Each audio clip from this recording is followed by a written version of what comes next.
मी दरवर्षीप्रमाणे दसऱ्याला मूर्त करतो आणि चांगल्या पद्धतीने माझं काम होतं, त्याच्यामुळे मागणी पण भरपूर आहे. आणि त्याचप्रमाणे मी टिश्यू पेपरपासून गेल्या वर्षी थोडे बनवले, यावर्षी जास्त लोड देऊन बनवले. याच्यातल्या मूर्त्या मी 100 मूर्त्या पाठवल्या मुंबईला टिश्यू पेपरच्या. तसंच लगद्याच्या मूर्त्या मी पाठवल्या. ते पहिल्यापासून आहे 3-4 वर्ष लगद्याच्या मूर्त्या.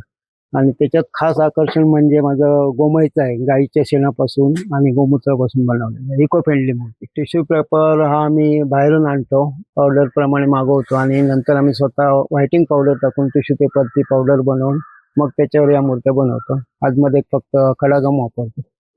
तसंच याचं आपलं लगद्याचं स्वतः आम्ही ते लगदा बनवतो. हवा असले तर विकतही लोकांना देतो, पुरवतो आम्ही.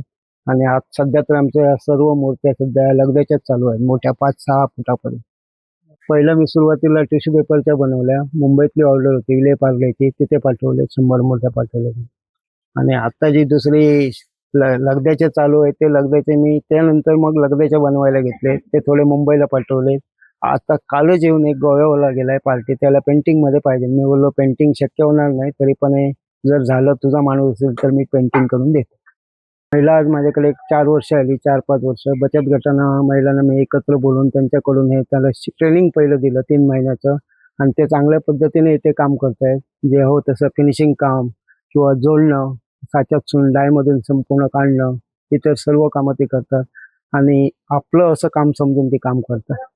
तुमचं पूर्ण नाव? माझं नाव दत्तात्रय अशोक मटकर, हेमाने या टोपण नावाने मला लोकशाही मराठी ऐका, पहा, जागरूक रहा.